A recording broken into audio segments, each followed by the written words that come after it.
I never thought I'd be one of those guys. The ones who post their disaster of a marriage on the internet for strangers to read. But I need to get this out. I need to hear that I'm not crazy. My wife, Jessica, and I have been married for 5 years. No kids, just the two of us. Our life was simple, or at least I thought it was. I had my job, my hobbies, and my best friend, Ryan. Ryan and I had been close since college. We bonded over football, spent weekends watching games, drinking beer, and just hanging out. I used to bring him over all the time. Jessica never minded. In fact, she started joining us more. First, I thought it was nice. She'd bring us snacks, sit through games even though she wasn't a fan, laugh at Ryan's jokes. I was glad they got along. But looking back, I was a damn fool. Slowly, things started changing. Jessica started going out more, always at odd hours. Ryan started flaking on me, saying he was busy with work. When we did hang out, he acted off. I should have seen the signs, but I trusted them both. I never thought either of them would betray me. Then, last Friday, everything fell apart. I got off work early. Just a normal day, nothing unusual. I pulled into our driveway and noticed a car parked down the street. Ryan's car. The windows were fogged up. Something in my gut told me to walk over. My hands were shaking before I even got to the door. And when I finally looked inside, there they were. Jessica, Ryan, in the car, half-dressed, all over each other. I yanked the door open so fast they didn't even have time to react. The looks on their faces. Shock, guilt, fear. And then, Jessica had the audacity to start yelling at me. She screamed that I was crazy, that I was spying on her, that I was embarrassing her, as if I was the problem here. Ryan, that two-faced bastard, just sat there, stammering out some pathetic excuse about how it wasn't what it looked like. Yeah, sure. Because finding my half-naked wife with my best friend in a steamed-up car definitely has an innocent explanation. I snapped. I swung. My fist connected with his face so hard he slammed against the door. Jessica screamed, shoving me back, calling me insane. And that's when it hit me. This wasn't a one-time thing. This wasn't just some drunken mistake. This had been happening for who knows how long. I had been played, lied to, humiliated, and I wasn't going to let them get away with it. So, a lot has happened since my last post. I barely slept that night. My hands were still shaking from the fight, and my mind wouldn't shut off. I kept replaying everything. Jessica's screaming, Ryan's pathetic excuses, the sheer betrayal of it all. I was furious, but beneath that, there was something worse. I felt stupid. How long had they been making a fool out of me? I needed answers. Jessica stormed into the house after the car incident, still playing the victim. She kept screaming about how I had overreacted, and how it wasn't like that. Are you kidding me? She was literally caught half-naked with my best friend, in his car, down the street from our house. What part of that was not like that? I told her I was done. I told her I wanted a divorce. That's when the real insanity started. First she laughed. Yes, she actually laughed in my face. Told me I was being dramatic, and that I'd never go through with it. Then she switched tactics. Started crying, begging me to talk about this, saying we could work through it. Work through what exactly? The fact that she'd been sneaking around with my best friend? I wasn't having any of it. I told her to pack her things and leave. That's when she really lost it. She started screaming, knocking things over, calling me a loser, saying I was lucky to have her in the first place. Oh, and here's the best part. She actually tried to blame me. She said I was never around, and that she had been lonely, right? Because watching football with my best friend on weekends forced her into his arms. I told her to get out. She refused. Fine. If she wouldn't leave, I would. I grabbed my car keys and walked out. Drove around for a while, still fuming. I thought about going to my parents' house, but I didn't want to explain everything yet. Instead, I ended up at a bar, just trying to clear my head. That's when I got another surprise. A mutual friend of mine and Ryan's, Jake, was there. He saw me sitting alone and came over. He could tell something was off, so I just came out with it. Told him everything. And that's when he dropped a bombshell on me. Apparently, I was the last person to know. Jake told me he had suspected something for months but didn't want to get involved. He had seen Jessica and Ryan together at a restaurant alone a few weeks back. And then there were other little things, Ryan being cagey, Jessica always making excuses, them suddenly disappearing at the same time during group outings. I felt sick. I had been living in a lie for who knows how long. And then, as if the night couldn't get any worse, Jessica started blowing up my phone. After talking to Jake at the bar and realizing I was the last person to know about Jessica and Ryan, I felt like an absolute idiot. How could I have been so blind? How many times had they been right in front of me, laughing behind my back? I was spiraling, and then, because my night clearly wasn't shitty enough, Jessica started blowing up my phone. Call after call. Text after text. At first, it was the usual, please come home, let's talk. Then, I swear it wasn't what you think. And then, of course, when I ignored her, she flipped the script, you're acting like a child. Be a man and talk to me. I put my phone on silent and ordered another drink. I wasn't about to deal with her manipulation tactics while I was still trying to process the fact that my marriage had been a joke. A few minutes later, Jake asked me something that caught me off guard. Are you sure this was the first time? I froze. I hadn't even considered that possibility. But the second he said it, my mind started racing. What if Ryan wasn't the first? What if she had done this before? How many times had she lied to my face? I needed proof. I left the bar and drove back home. When I walked in, Jessica was sitting on the couch, still in the same clothes she'd been in when I caught her. She looked exhausted, like she was the victim in all of this. She immediately started in on me. You didn't have to make a scene, you know. It wasn't like we were in bed together. I cut her off right there. I wasn't about to let her gaslight me. I told her I wanted her gone. Now. That's when she dropped her bombshell. Ryan's coming over. I laughed out loud. Are you serious? You actually called him? She crossed her arms. He wants to explain himself. Oh, I bet he did. I was done. I walked past her, grabbed my laptop, and sat down. If she wanted to keep playing games, fine. I was about to end them. I logged into her shared phone plan account and started checking her call logs and texts. Jessica must have realized what I was doing because she panicked. She lunged for my laptop, but I pushed her away. And that's when I saw it. Hundreds of texts. Late-night calls. Messages from months ago. Not just to Ryan. To other guys, too. I turned to look at her. How long? I asked, my voice deadly calm. She didn't answer. She just stood there, lips pressed together, eyes darting toward the door like she was looking for an escape route. Then there was a knock at the door. Ryan. This was about to get ugly. Jessica stood frozen as the knock echoed through the apartment. I could see the panic in her eyes. She had no idea what I had just found. I took a deep breath, trying to keep myself from losing it completely. My hands were still shaking as I scrolled through the call logs and texts on my laptop. It wasn't just Ryan. There were multiple numbers. Some saved under fake names, others just unsaved, but with a lot of late-night calls. The messages I could see? Flirty. Suggestive. And from what I could tell, this had been going on for years. The knock came again, louder this time. Jessica finally moved. She ran to the door, but I was faster. I stepped in front of her and yanked it open. And there he was. Ryan. The bastard had the nerve to look worried. Like he was the victim here. Like he had something to be upset about. Man, listen, he started, but I didn't let him finish. I swung. My fist connected with his jaw, and he stumbled back into the hallway, clutching his face. Jessica screamed, running between us, but I wasn't done. How long? I roared. How long have you been sneaking around with her? Ryan put his hands up like he was some innocent bystander in all of this. Dude, listen, it wasn't like that, eh? Jessica grabbed my arm. Stop it. You're acting crazy. I turned to her, my voice cold. Oh, I'm crazy? You've been screwing my best friend behind my back, and I'm the crazy one. She actually rolled her eyes. Oh my God, you're so dramatic, she snapped. It was just a mistake. It didn't mean anything. Ryan, still holding his jaw, muttered, yeah, man. It was just a dumb thing. It's not like we were trying to hurt you. That's when I started laughing. Because in that moment I realized something. They weren't sorry. They weren't even ashamed. They thought I was an idiot who would just get mad, yell a little, and then forgive them. They thought they'd get away with it. I stepped back, shaking my head. You're both disgusting. And you know what? You deserve each other.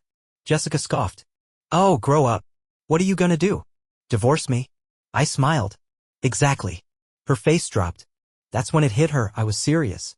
Ryan, still rubbing his jaw, muttered, man, you don't have to do anything drastic. We can figure this out. Figure this out?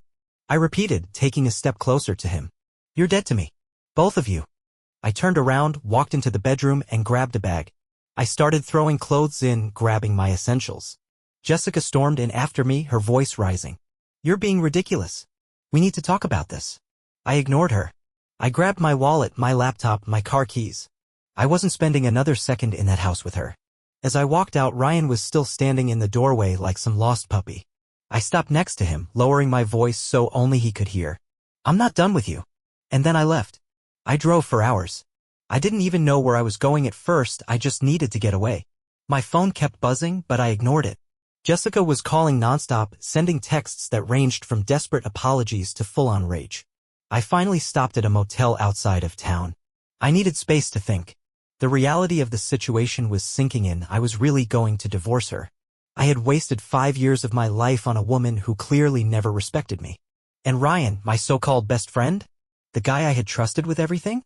I wasn't going to let him walk away from this unscathed. The next morning, I went straight to a lawyer. I wanted this divorce to happen as quickly as possible. The lawyer was direct. If she fights it, this could take months. But if you have proof of the affair, things will move faster. That's when I remembered the texts. I handed over everything. The call logs, the screenshots, everything I had found. The lawyer nodded, saying it would be enough to prove infidelity in court. That was the easy part. The hard part? Dealing with Jessica. I finally answered her call. She started crying immediately. "I didn't mean to hurt you. It was just a mistake." I cut her off. "It wasn't just a mistake, Jessica. You cheated on me for months. Maybe years. And not just with Ryan." Silence. Then, in the weakest voice, she whispered, "How did you know?" "Bingo." I laughed. "You just admitted it." She freaked out. Screaming, cursing, telling me I was being unfair. "We can fix this. We don't have to throw everything away." "We?" I snapped. "You already threw it away, Jessica. I'm just taking out the trash." Then I hung up. But I wasn't done yet. I needed to talk to Ryan. I drove straight to his apartment. He opened the door looking like hell, bruised jaw, dark circles under his eyes. He knew why I was there. "Man, listen," he started, but I wasn't in the mood. "Save it," I said. "I just have one question for you." He swallowed hard. "Yeah? How long?" Ryan hesitated. Then he sighed, looking down. "A year. Maybe longer." I clenched my fists. A year. This bastard had been lying to my face for a year. But what he said next made my blood go cold. "It wasn't just me, man." I stared at him, my pulse pounding in my ears. "What the hell do you mean, it wasn't just you?" Ryan ran a hand through his hair, looking anywhere but at me. "Jessica, she's been with other guys, man. More than just me." I felt like I was going to be sick. "Who?" I demanded. Ryan hesitated. "I don't know all of them, I swear. But I know for sure about one other guy. Some dude named Eric. I think they met at her gym." I clenched my jaw. "The gym? Right?" She'd started going more often in the last year. Always saying it was part of her self-care. Turns out self-care meant screwing around behind my back. Ryan must have seen the look on my face because he took a step back. "Look, man, I get it, all right? I messed up. I shouldn't have done what I did." I let out a cold laugh. "Oh, you think?" He exhaled, rubbing his jaw. "I swear I didn't know about the others. I thought it was just me. That made me angrier." He actually thought that made it better. I took a step forward and he flinched. "Good. He should be scared." "You were my best friend," I said, my voice low and even. "You were like a brother to me. And you did this? For what?" Ryan swallowed. "I don't know, man. I was weak. I cut him off. "Save it. I don't care." I turned on my heel and walked away. "Wait," he called after me. "What are you gonna do?" I paused at the door and looked back at him. "I'm gonna burn it all down." And I meant it. I was done playing nice. Jessica thought she could cheat, lie, and manipulate her way out of this? Ryan thought he could stab me in the back and walk away? No. They were about to learn exactly what happens when you push a man too far. I left Ryan's place feeling like a live wire, buzzing with rage, betrayal, and something else, something cold and calculating. This wasn't just about heartbreak anymore. This was war. I drove straight to my bank and withdrew half of the funds from our joint account. Jessica had always insisted we share finances. "It's about trust, babe," she'd said once. Funny how that worked out. Next stop? Home. I wasn't planning on staying, but I needed my important documents, passport, birth certificate, anything that would make the divorce smoother. I was halfway through packing when Jessica came barging in. "You took money out of our account?" she shrieked, waving her phone in my face. "What the hell is wrong with you?" I didn't even look at her. Our account? No, Jessica. My money. The same money you spent on secret hotel rooms and lingerie I never saw. She went pale. That's not fair. I laughed. A sharp, bitter sound. Oh. Suddenly we care about fairness? She stomped her foot like a child. You don't have to do this, okay? We can talk. I shoved a folder of papers into my bag. We're past talking. Her voice dropped. You really want to throw 5 years away? I finally looked at her.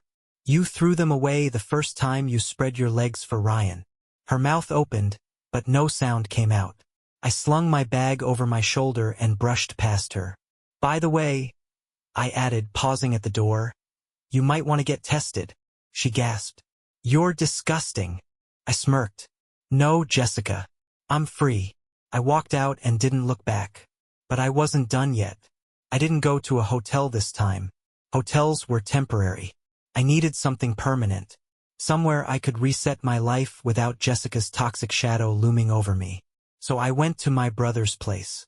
Mark was older, married, and had his life together. Basically the opposite of me right now. When he opened the door and saw the look on my face, he didn't even ask. Just stepped aside and said, Come in. I dropped my bag in the hallway and exhaled for what felt like the first time in days. You look like hell, Mark said, handing me a beer. I snorted. I feel worse. He sat across from me, arms crossed. I saw your texts. What happened? I took a swig of the beer, then told him everything. The affair, the lies, the texts I found. Ryan, the other guy, Eric from the gym. Mark's face darkened with every word. By the time I was done, he looked ready to drive to Ryan's and finish what I'd started. That's messed up, he muttered. Yeah. I leaned forward. But I'm not just gonna let them get away with it. Mark raised an eyebrow. What are you planning? I smirked. First, the divorce. I already have the proof, so she's not getting a damn thing from me. He nodded. Good. And second, I took another sip of beer. Ryan's engaged. Mark blinked. Wait, what? Oh yeah, that little detail had slipped his mind. Hadn't it? Ryan had been with his fiancée, Amanda, for 3 years. Sweet girl. Kind. Completely unaware that the man she was about to marry had been screwing around behind her back. Mark sat back, realization dawning. You're gonna tell her. I grinned. Damn right I am. Jessica and Ryan ruined my life. It was time to return the favor. I didn't waste time. The next morning, I met with my lawyer again. This time with a clear goal. End this marriage as fast as possible and leave Jessica with nothing. The proof I had, texts, call logs, everything, made things simple. In my state, adultery mattered in divorce proceedings, and Jessica's little extracurricular activities gave me all the leverage I needed. My lawyer assured me she wouldn't be able to claim spousal support, and since we had no kids, the process would be quick if she didn't fight it. Not that she took the news well. When I served her the divorce papers, she lost it. Threw a glass at the wall, screamed about how I was overreacting and ruining both of our lives. No, Jessica, I said calmly. You did that. I walked out before she could throw anything else. The last nail in the coffin. I wasn't done yet. Ryan still had a fiancée, and she deserved to know the truth. I found Amanda's number in an old group chat and sent her a message. No warnings, no sugarcoating. Just the facts. Screenshots of the texts between Ryan and Jessica. The late-night call logs. The proof. I waited. Less than 5 minutes later, my phone rang. Amanda's voice was shaking. Tell me everything. So I did. By the time I finished, she was silent for a long moment. Then she whispered, Thank you. 2 days later, Ryan showed up at my brother's place, banging on the door like a lunatic. I opened it, arms crossed. What do you want? She left me, he shouted. His face was red, his hair a mess.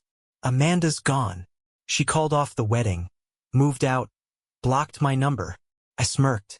Good. His fists clenched. You couldn't just leave it alone, could you? I stepped closer. You slept with my wife, Ryan. You lied to my face for a year. And you actually thought you'd get away with it? He took a shaky breath, eyes filled with something between rage and regret. But I didn't care. We're done, I said. You're not my friend. You're not anything to me. I shut the door in his face. The end. The divorce went through in record time. Jessica didn't even fight it in the end. She knew she had no chance. A month later, I moved into a new apartment. No shared memories. No ghosts of my past lurking in every corner. Just a fresh start. Jessica tried to call a few times. I never answered. Ryan? I heard he moved away. Good riddance. I wasn't broken anymore. I was free.